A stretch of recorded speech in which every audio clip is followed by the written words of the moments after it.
আমি নবীজির পাগল, আমি মদিনার পাগল, আমি নবীজির পাগল। সবার প্রতি আবার আন্তরিক সালাম, আসসালামু আলাইকুম ওয়া রাহমাতুল্লাহ।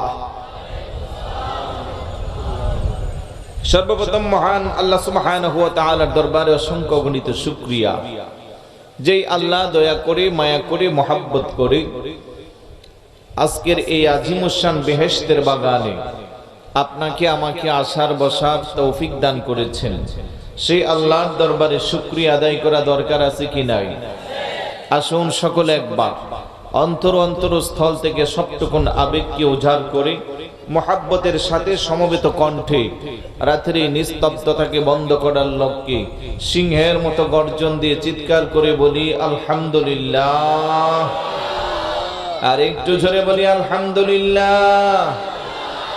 সাথে সাথে লক্ষ কোটি দুরূদ ও সালাম জানাই আল্লাহর সৃষ্টি জগতের যিনি প্রথম এবং প্রধান আকর্ষণ, সমস্ত নবী রাসূলদের মাথার মুকুট, শামসুল হিদায়াত, আফতাব নবুয়ত, শাহেন শাহে রিসালাত, আপনার নবী আমার নবী, तमाम বিশ্ব জগতের নবী, ইমামুল আম্বিয়া ওয়াল মুরসালিন, আশরাফুল আম্বিয়া ওয়াল মুরসালিন, শামসুদ দুহা, বদরুদ দুজা, নূরুল হুদা, নূরুন আলা নূর, সৈয়দনা শফিনা হাবিবনা ও মাওলানা মুহাম্মদ সাল্লাল্লাহু তাআলা আলাইহি ওয়াসাল্লামের কদমে দুরূদ ও সালাম যেন আল্লাহ কবুল আর মঞ্জুর করে, বলি আমিন। আর একটু জোরে বলি আমিন। প্রিয় উপস্থিতি, আপনারা দেখতে পাচ্ছেন ইন্তেজামিয়া কমিটির পক্ষ থেকে আমার জন্য একটি বিষয় নির্ধারণ করা হয়েছে। বিষয়টি হলো কোরআনুল কারীমের সূরা বাকারা শরীফের 1 থেকে 10 নম্বর আয়াতের তাফসীর। যদিও অতি অল্প সময়ে, ক্ষুদ্র সময়ে এই বিষয়ে লম্বা চড়া আলোচনা করার সুযোগ নাই, কারণ 1 থেকে 10 নম্বর আয়াত পর্যন্ত শাব্দিক অনুবাদ করলেও অনেক সময়ের প্রয়োজন, ব্যাখ্যামূলক অনুবাদ হলেও অনেক সময় চলে যাবে। তারপরেও সময়ের দিকে দৃষ্টি রেখে, বিষয়ের দিকে নজর দেখে আশেপাশে যারা বসে আছেন আপনারা একটু মনোযোগী হবেন। পার্শ্ব আলাপ না করে সরাসরি আমি কিছু কথা বলার চেষ্টা করব। আল্লাহ যেন বলার তৌফিক দান করে, বলি আমিন। আর একটু জোরে বলি আমিন। সূরা বাকারা কোরআনুল কারীমের 114টি সূরার মধ্যে 1 নম্বরে সূরা ফাতিহা, তারপরেই যেই সূরাটা এবং আয়াতের দিক দিয়া বিশেষ করে সর্ববৃহৎ সূরা হিসেবে এটাকে আখ্যায়িত করা হয়। একটা সূরা প্রায় কোরআনুল কারীমের 2.5 পারা, আলহামদুলিল্লাহ বলি, আয়াত সূরা নাজিল করেছে। তার মধ্যে সর্বোচ্চ হিসেবে রাসূল পাক সাল্লাল্লাহু আলাইহি ওয়াসাল্লাম এই সূরাতুল বাকারাকে নির্ধারণ করেছেন। বড় করে বলি সুবহানাল্লাহ। আর একটু জোরে বলি সুবহানাল্লাহ। কোন বাড়িতে যদি কোনোদিন এই সূরা পাঠ করা হয়, তবে 3 রাত পর্যন্ত সে বাড়িতে শয়তান কোনো প্রভাব বিস্তার করতে পারে না। আলহামদুলিল্লাহ বলবেন না? সূরা বাকারা যদি আপনার বাড়িতে একবার তেলাওয়াত করা হয়, আগামী 3 দিন পর্যন্ত আপনার বাড়িতে শয়তানের কোনো প্রভাব বিস্তার করার কোনো সুযোগ নাই। কারণ এই সূরার মধ্যে এমন একটি আয়াত রয়েছে যে আয়াতকে বলা হয় সাইয়্যিদুল আয়া। কোরআনুল কারীমের যত আয়াত আছে সমস্ত আয়াতের সর্দার যাকে বলা হয় আয়াতুল কুরসি, তাও এই সূরার মধ্যেই রয়েছে। সুবহানাল্লাহ বলবেন না? এটা তো মোটামুটি সবাই পারেন না? আয়াতুল কুরসি তো সবাই পারেন, এবং আমার বিশ্বাস এখন মাগরিবের নামাজের পরেও অনেকে তেলাওয়াত করেছেন, সব সময় পড়বেন, আলহামদুলিল্লাহ বলি। তো এই সূরাটি নাজিল হওয়ার পিছনে কিছু কারণ আছে। ইতিপূর্বে বিভিন্ন আসমানি গ্রন্থে আখিরি জামানার নবী আসবে এবং সেই নবীর উপরে কোরআনুল কারীম নাজিল হবে, এই ডিক্লারটুকু আগেই এসেছে। যেমন ইমামে আজম আবু হানিফা রাহমাতুল্লাহি আলাইহি ওনার কাসিদাতুন নুমানের মধ্যে চমৎকার করে বর্ণনা করেন, ইনজিলু ঈসা কদ আতা বিকা মুখবিরা ওয়ালানাল কিতাবু আতা বিমাদহি হুলাকা লাইয়াকুদিরিস সাকালানি يجمع نزره أبدا وما استطاعوا له أدراكا চিৎকার করে বলুন সুবহানাল্লাহ। আখিরি জামানার নবী আসবে, সেই নবীকে আল্লাহ কোরআন দান করবে, নবীর শান মান অনেক বেশি হবে। এই বর্ণনা ইতিপূর্বের আসমানি গ্রন্থে ছিল কি ছিল না? এটা আওয়াজ দেয়া বলুন ছিল কি না? কোরআনুল কারীম বিশুদ্ধ আসমানি গ্রন্থ আমরা জানি 4টা, কিন্তু ছোট ছোট সহিফা আছে প্রায় 100-র মতো, কিন্তু সর্ব উৎকৃষ্ট আসমানি গ্রন্থ হলো কোরআনুল কারীম। তাওরাত, জাবুর, ইনজিল, কোরআন। কোরআন কেন সর্বোচ্চ মর্যাদার অধিকারী? কোরআনকে যদি প্রশ্ন করা হয়, কোরআন জবাব দিবে, আমি সর্ব উৎকৃষ্ট নবীর উপরে নাজিল হয়েছি, এই কারণে আমার মর্যাদা সবচেয়ে বেশি। বড় করে বলি সুবহানাল্লাহ। একটু খেয়াল করেন, আমার নবীর সাথে যার সম্পর্ক তার দাম কম না বেশি? উম্মত হিসেবে আমাদের দাম কম না বেশি? পৃথিবীতে অসংখ্য অগণিত ধর্ম এসেছে, সর্বোৎকৃষ্ট ধর্ম হলো ইসলাম। তার কারণ কি? এই ইসলাম এসেছে সর্বোৎকৃষ্ট নবীর উপরে। আসমানি গ্রন্থ তাওরাত, জাবুর, ইনজিল, বড় বড় আসমানি গ্রন্থ এসেছে সর্বোৎকৃষ্ট কোরআন। তার কারণ কি? কোরআন এসেছে সর্বশ্রেষ্ঠ নবীর উপরে। বড় করে বলি সুবহানাল্লাহ। এই জন্য আল্লাহ সুবহানাহু ওয়া তাআলা এই কোরআনটা নাজিল করার কারণ হলো, এই সূরা বাকারা নাজিল হওয়ার পিছনের কারণ হলো, ইতিপূর্বে বিশেষ করে মালিক ইবনে সাইক নামক জৈনিক ইহুদি পবিত্র কোরআনের বিরুদ্ধে অপপ্রচার চালাচ্ছে। সে মানুষের কাছে কাছে গিয়ে বলছে যে মুহাম্মদ মুস্তাফা সাল্লাল্লাহু আলাইহি ওয়াসাল্লামের উপরে যে কোরআনটা নাজিল হচ্ছে এটা সেই কোরআন না, যেই কোরআনের কথা ইতিপূর্বের ইনজিল, তাওরাত, জাবুরের মধ্যে বর্ণনা এসেছে। এটা একটা নিজের মন গড়া বানানো কোরআন। বড় করে বলি নাউজুবিল্লাহ। আর একটু জোরে বলি নাউজুবিল্লাহ। এই কাফেরদের এই অপপ্রচার যখন শুরু হয়ে গেল, আল্লাহ সুবহানাহু ওয়া তাআলা তখন সূরা বাকারা নাজিল করলো। আল্লাহ বলেন, সবাই আমার সাথে পড়ুন, বিসমিল্লাহির রহমানির রহিম, আলিফ লাম মিম, যালিকাল কিতাবু লা রাইবা ফীহি হুদাল লিল মুত্তাকিন। আল্লাহু আকবার বলেন। আলিফ লাম মিম এগুলোকে বলা হয় হুরুফে মুকাত্তাআত। কোরআনুল কারীমের বিভিন্ন সূরার শুরুতে এরকম শব্দ দিয়ে দিয়ে, অক্ষর দিয়ে দিয়ে, যেগুলোকে আয়াত হিসেবে অনেকে গণনা করেছেন, অনেকে গণনার বাহিরে রেখেছেন। সর্বোপরি এগুলোকে বলা হয় হুরুফে মুকাত্তাআত। তার অর্থ কি একমাত্র আল্লাহ এবং আল্লাহর রাসূল জানে, পৃথিবীর আর কেউ জানে না। বড় করে বলি সুবহানাল্লাহ। যদিও কেউ কেউ এই আলিফ লাম মিম, আলিফ লাম মিম তিনটার ব্যাখ্যা এমনও দিয়েছেন, আলিফ মানে আল্লাহ, লাম মানে জিবরাইল আলাইহিস সালাতু ওয়াস সালাম, মিম মানে মুহাম্মদ মুস্তাফা সাল্লাল্লাহু আলাইহি ওয়াসাল্লাম। যেহেতু আল্লাহর দেওয়া ঐশী বাণীগুলো জিবরাইল আলাইহিস সালাতু ওয়াস সালাম বহন করে প্রিয় নবীজির কাছে এসে আমানত রেখে দিয়েছেন। যদিও এইভাবে অনেক বর্ণনা এসেছেন, তবে সর্ববৃহৎ মুফাসসিরিন কিরামদের অভিমত হলো এগুলো হরফে মুকাত্তাআত, আল্লাহু ওয়া রাসূলুহু আ'লাম। আল্লাহ এবং আল্লাহর রাসূলই ভালো জানে এগুলো দ্বারা কি বোঝাচ্ছেন। তারপরে আল্লাহ বলেন, যালিকাল কিতাবু লা রাইবা ফীহি, ওইটা ওই কিতাব যার মধ্যে বিন্দু মাত্র কোনো সন্দেহ নাই। বড় করে বলি সুবহানাল্লাহ। মক্কার কাফের মুশরিক বেঈমানেরা, বিশেষ করে মুনাফিক চরিত্রের মুনাফিক যারা, তারা বিভিন্ন ভাবে যখন অপপ্রচার করতে লাগলো, আব্দুল্লাহর ছেলে মুহাম্মদ মুস্তাফা সাল্লাল্লাহু আলাইহি সাল্লামের উপরে যে কোরআন নাজিল হয় এটা সেই কোরআন না, যে কোরআনের কথা ইতিপূর্বের অন্যান্য আসমানি গ্রন্থে এসেছে। এইভাবে যখন মানুষের কাছে অপপ্রচার করতে লাগলো, মানুষ যখন দ্বিধাদ্বন্দ্বে পড়ে গেল, হাই হাই, আমরা যে মুহাম্মদ মুস্তাফা সাল্লাল্লাহু আলাইহি ওয়াসাল্লামের উপরে কালমা পড়ে মুসলমান হইলাম, তাহলে এটা কি সত্য না মিথ্যা? এই ধরনের সন্দেহ যখন মানুষের কাছে সঞ্চয় সৃষ্টি হতে নিল, তখনই আল্লাহ বলেন, যালিকাল কিতাব লা রাইবা ফীহি, এটা এমন একটা কিতাব যে কিতাবের মধ্যে কোনো সন্দেহ নাই। বড় করে বলি সুবহানাল্লাহ। সন্দেহের কোনো অবকাশ নাই।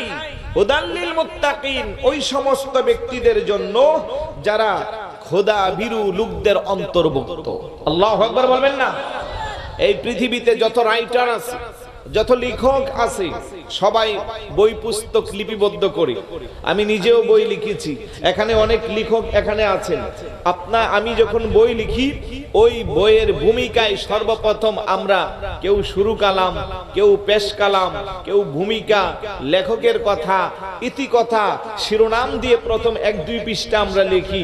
ওইখানে 100% একটা লেখা থাকে যা আমার অগোচরে, অখিয়ালে কিংবা প্রিন্টিং কোনো যদি ভুল ত্রুটি হয়ে থাকে দয়া করে আমাদেরকে যদি আপনারা জানিয়ে দেন, পরবর্তী সংস্কারে তাকে সংশোধন করা হবে।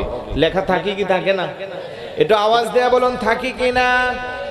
পৃথিবীর সমস্ত রাইটারের লেখক, সমস্ত লেখকের লেখনীর মধ্যে কথা স্পষ্ট করে দেওয়া থাকে। আমার লেখনীর মধ্যে যদি কোনো ভুল ত্রুটি কারো দৃষ্টিগোচর হয়, আমাকে জানাইলে দয়া করে উপকৃত হব, পরবর্তী সংস্কারে তা সংশোধন করে নিব। কিন্তু আমার আল্লাহকে আমি এমন একটা আসমানি গ্রন্থ কোরআন নাজিল করলাম, যে কোরআনুল কারীমের শুরুর আয়াত আল্লাহ বলেন জালিকাল কিতাব, এটা এমন একটা কিতাব, এমন একটা গ্রন্থ, লা রাইবা ফি, যার মধ্যে বিন্দু মাত্র কোনো ডাউট নাই, সন্দেহ নাই। চিৎকার করে বলুন সুবহানাল্লাহ। হুদাল্লিল মুত্তাকিন, সবার জন্য না, এই কিতাব পথ প্রদর্শক সেসব খোদা ভীরু লোকদের জন্য। কিন্তু কাফের যারা, মুশরিক যারা, বেঈমান যারা, তারা সন্দেহ করতেও পারে, তাদের সন্দেহ নিয়ে আমাদের কিছু আসে যায়। কিন্তু ঈমানদার, মুত্তাকি, পরহেজগার যারা, তাদের জন্য এই কোরআনে কোনো সন্দেহ। বড় দুঃখ লাগে, বড় আফসোস লাগে, আজ ১৫০০ বছর পার হয়ে গেল, কোরআনুল কারীমের পারা, পৃষ্ঠা, সূরা, আয়াত তো দূরের কথা, একটা জের জবর নোক্তার পর্যন্ত কোনো পরিবর্তন কেউ করতে পারে? কিয়ামত পর্যন্ত পারার কোনো সম্ভাবনা? তথাকথিত এক কুলাঙ্গার ইন্ডিয়াতে সে কিছুদিন আগে কোরআনুল কারীমের ২৬টা আয়াতের বিরুদ্ধে আদালতে রিট করেছে। নাউজুবিল্লাহ বলবেন না? সে জাহান্নামের কীট, তে শয়তানের প্রেতাত্মা।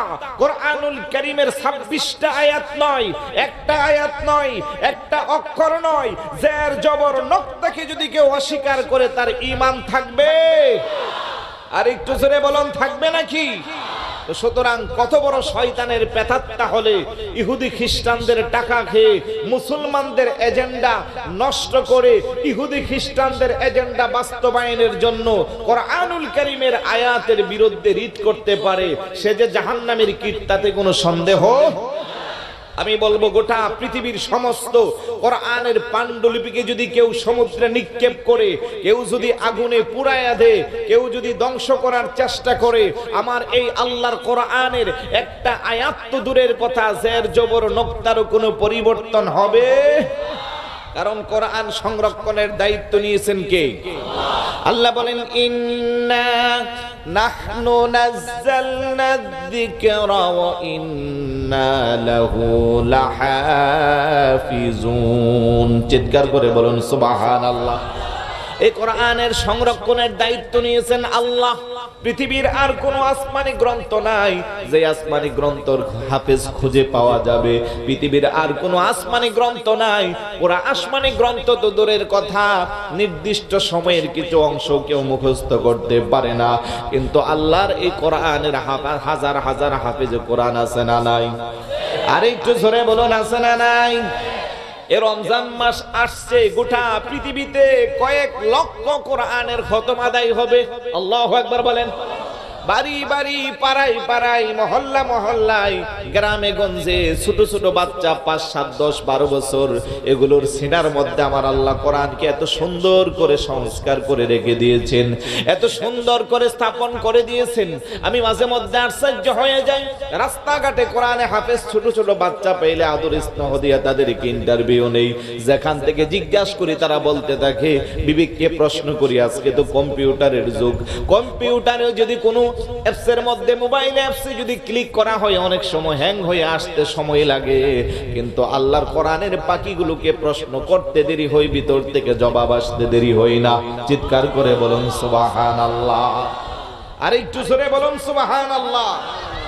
আল্লাহ বলেন হুদাল্লিল মুত্তাকিন, এই কোরআনটা মুত্তাকিদের জন্য পথ প্রদর্শক, সবার জন্য নয়।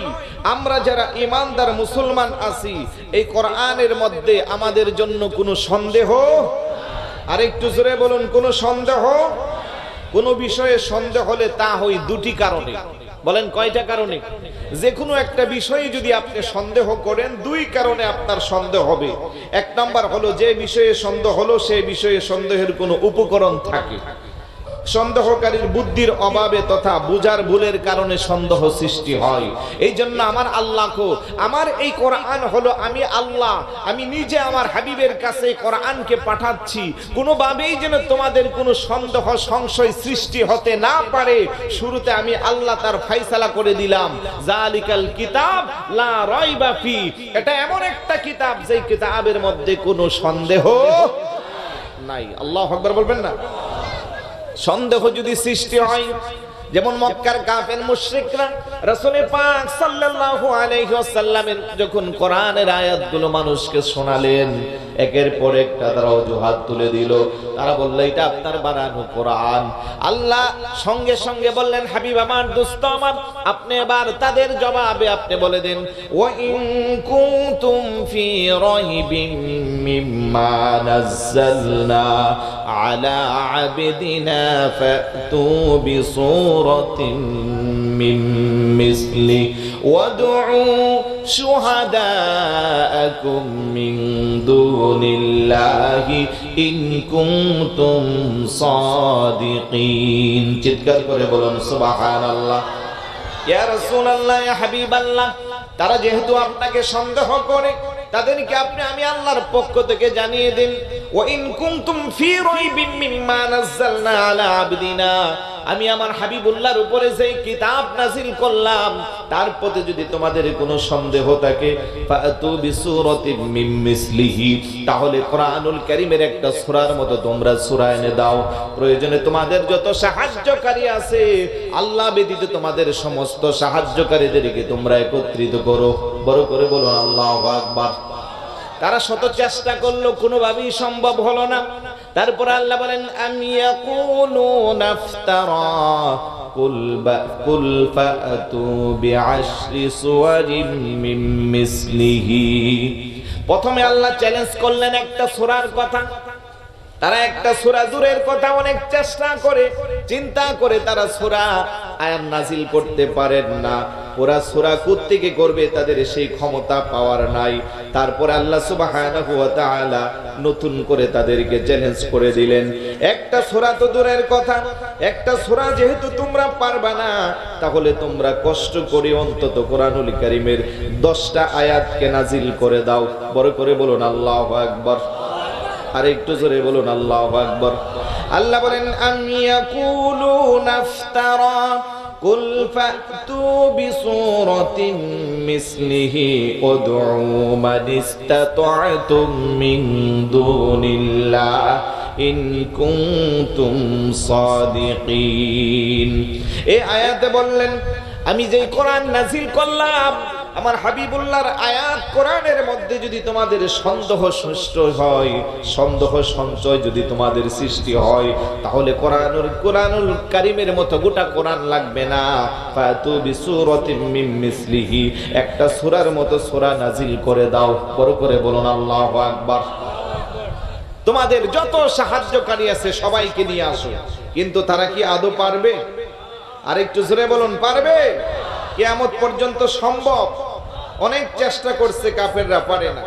আল্লাহ বলেন, আম ইয়াকুলুনা ইফতারা কুল ফাতু বিআশরি সুওয়ারিন মিসলিহি মুফতারায়াতিন ওয়াদউ মান ইসতাতা'তুম মিন দুনিল্লাহ ইন কুনতুম সাদিকিন।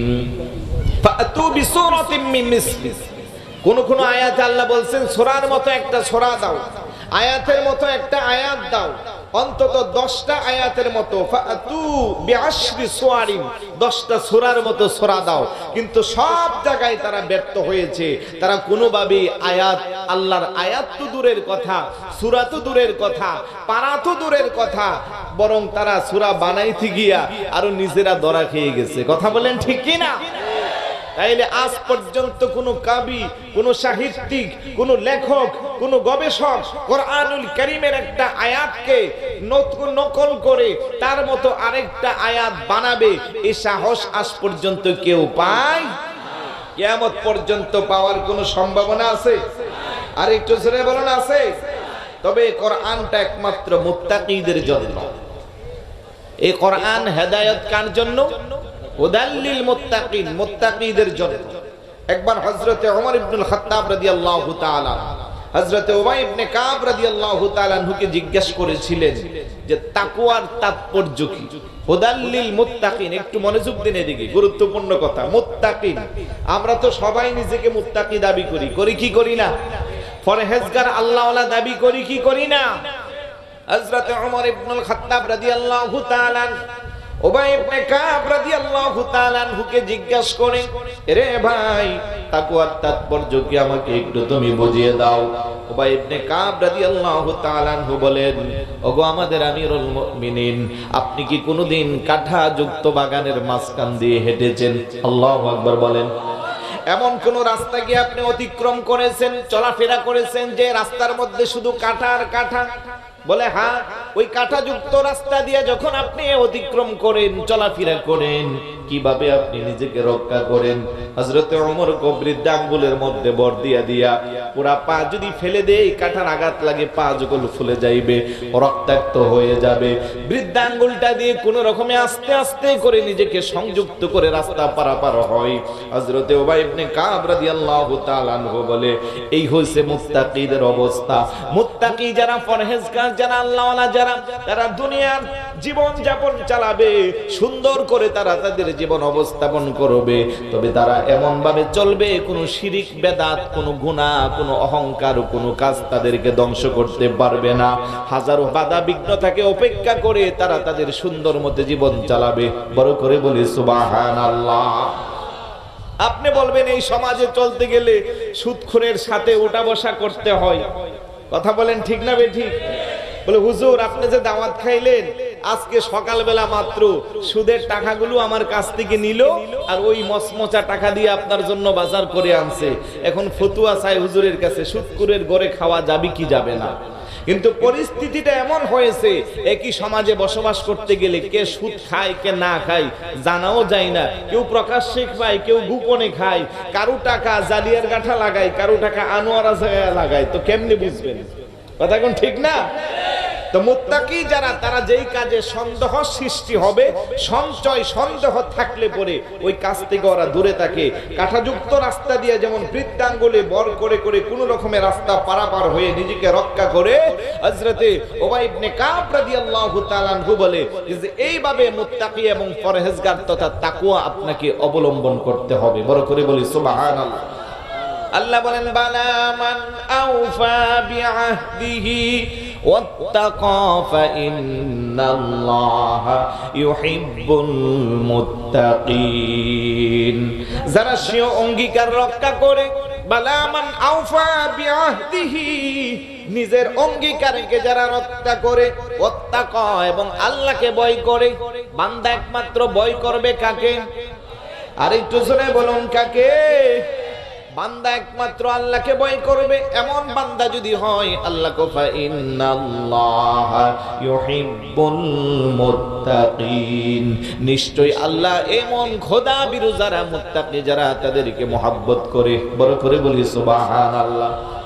রে জালিয়ার গাঁঠার ইমানদার মুসলমান ভাইয়েরা, মুত্তাকি আর পরহেজগারি অবলম্বনের জন্য কোনো পজিশন লাগে না।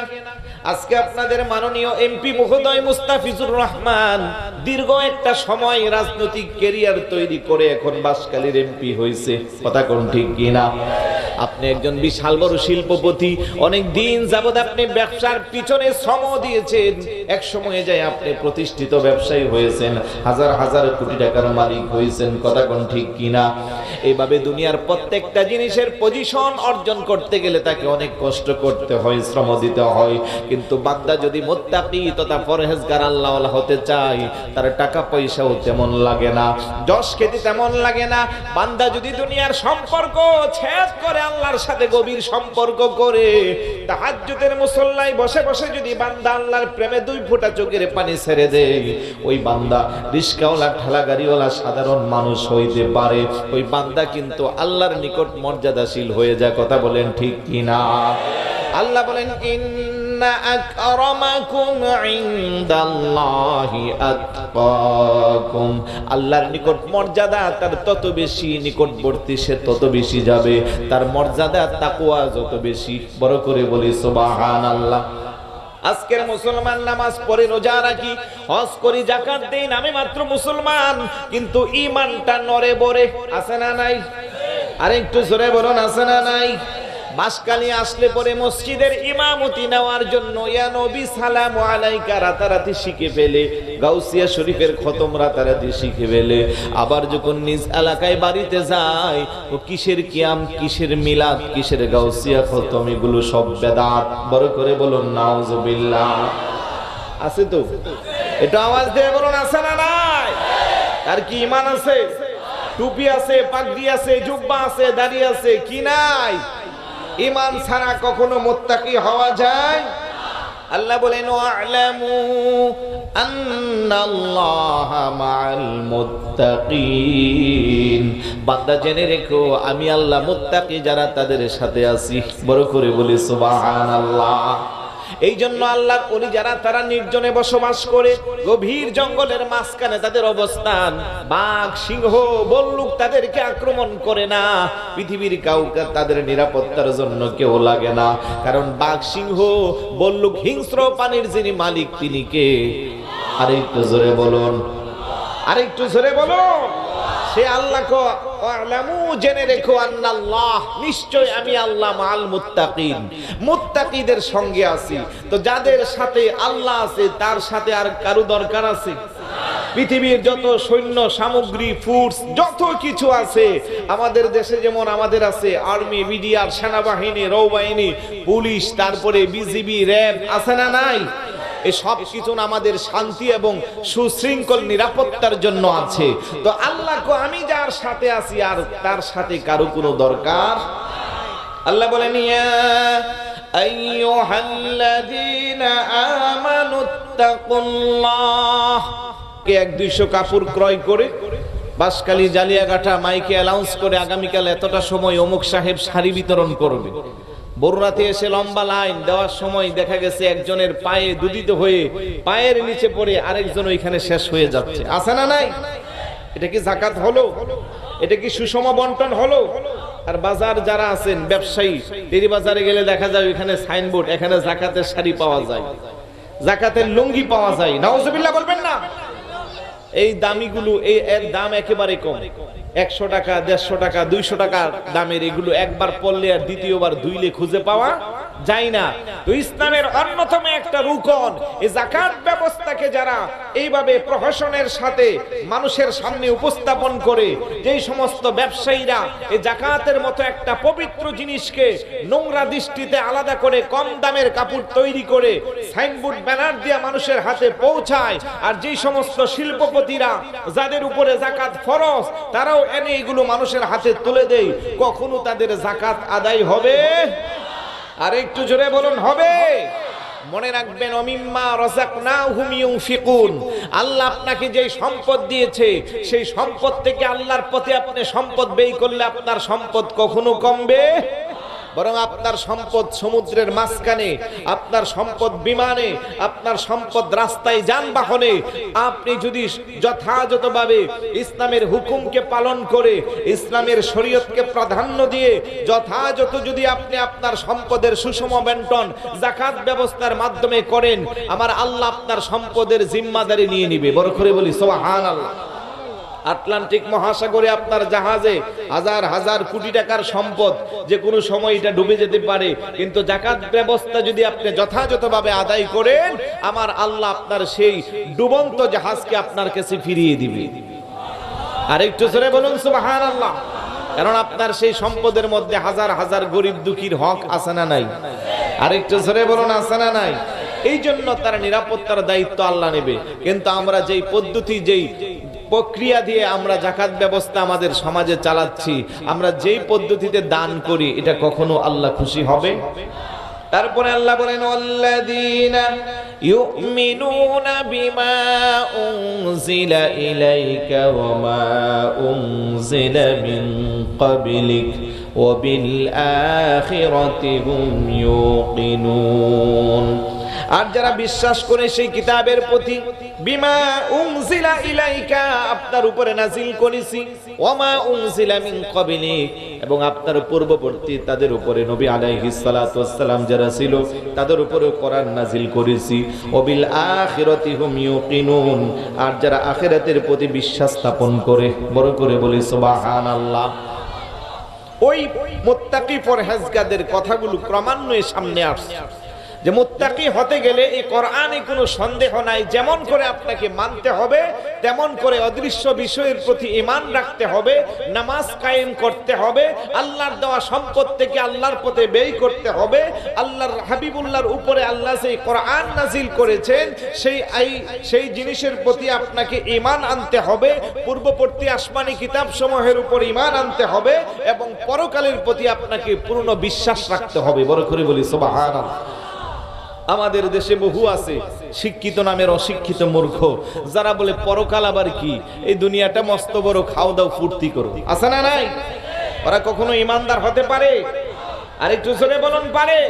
আবার আমরা যারা মুসলমান, আমরা কোরআনকে মানি, কেউ যদি বলে আমি তাওরাত মানি না, জাবুর মানি না, ইনজিল মানি না, তাহলে সেও ইমানদার হতে পারবে? আমরা যেমন করে আমাদের কোরআনকে মানব, ঠিক একইভাবে ইতিপূর্বের আসমানি গ্রন্থসমূহকে আমাদের মানতে হবে, তবে পরিপূর্ণ আমল করতে হবে কোরআনের উপর। যেহেতু কোরআন লেটেস্ট, কোরআন আসার পরে ইতিপূর্বের আসমানি কিতাব সমূহের আমলগুলো আর নাই, কিতাবগুলো আছে, তার প্রতি বিশ্বাস স্থাপন করতে হবে, অগাধ প্রেম ভালোবাসা রাখতে হবে, তবে আমাদের কোরআনকে আমরা আমলে দিতে হবে। কথা বলেন ঠিক কিনা? ঠিক একইভাবে আদম আলাইহিস সালাতু ওয়াস সালাম থেকে শুরু করে ঈসা রুহুল্লাহ আলাইহিস সালাতু ওয়াস সালাম পর্যন্ত সমস্ত নবী আলাইহিস সালাতু ওয়াস সালামদের প্রতি আমাদের ভালোবাসা আছে না নাই? 10 আয়াত পর্যন্ত তাফসীর করার কথা, আমি একেবারে মূল কথাগুলো ছেড়ে ছিটে আর ছোট করা যায় না, এই অবস্থায় আসছি। ইতিমধ্যে 4 আয়াত শেষ হলো, সম্ভাবনা কোনোভাবেই নয় যে 10 আয়াত পর্যন্ত যাওয়ার, তো যতটুকু সম্ভব যাচ্ছি, ইনশাল্লাহ ভবিষ্যতে সময় সুযোগ হলে ওইদিকে যাব, কারণ এর চেয়ে কম করে কিভাবে বলতে হয় আমার জানা নাই, আমি অনেকভাবে মাথা খাটাইয়া এই কম করে করে বলছি। তো যে কথা বলছিলাম যে পূর্ববর্তী আসমানি কিতাব এবং নবী আলাইহিস সালাতু ওয়াস সালাম তাদের প্রতি ঈমান রাখতে হবে। আর এমনটা যারা করবে, সহিহ বুখারী শরীফে, মুসলিম শরীফে অসংখ্য গণিত হাদিস এইভাবে আসে, বিশেষ করে একটি হাদিস এইভাবে সংকলিত হয়েছে যে 3 দল লোককে আল্লাহ পাক দ্বিগুণ সওয়াব দান করবে। আল্লাহু আকবার বলি। কয় দল? 3 দল লোককে রাসূল বলেন আল্লাহ পাক দ্বিগুণ বিহিম ওয়া উলাইকা হুমুল মুফলিহুন। ইতিপূর্বের যে বৈশিষ্ট্যগুলো ঈমানদারদের বর্ণনা হয়েছে শুরু থেকে এই পর্যন্ত, সেই ঈমানদারগণ ইহকালে সঠিক পথ প্রাপ্ত হবে এবং পরকালের সাফল্যমণ্ডিত হবে। আল্লাহ সুবহানাহু ওয়া তাআলা আমাদের সকলকে এই সংক্ষিপ্ত পরিসরের এই 5 আয়াত, 5 নম্বর আয়াতের তাফসীর বলা হলো না, শুধু শাব্দিক অনুবাদ বললাম, যাই ক্ষুদ্র জ্ঞানে বলেছি, আমাদের সকলকে যেন ভুল ত্রুটি ক্ষমা করে সঠিক ঈমান আহলে সুন্নাত ওয়াল জামাতের আকীদাকে অন্তরে লালন করার তৌফিক দান করে বলি আমিন। আর একটু জোরে বলি আমিন। ইন্তেজামিয়া কমিটিকে আবারও মুবারকবাদ, যথাসময়ে সবকিছু সুশৃঙ্খলভাবে চলবে, সবাই আন্তরিক সহযোগিতা করবেন। আসসালামু আলাইকুম ওয়া রাহমাতুল্লাহি ওয়া বারাকাতুহু।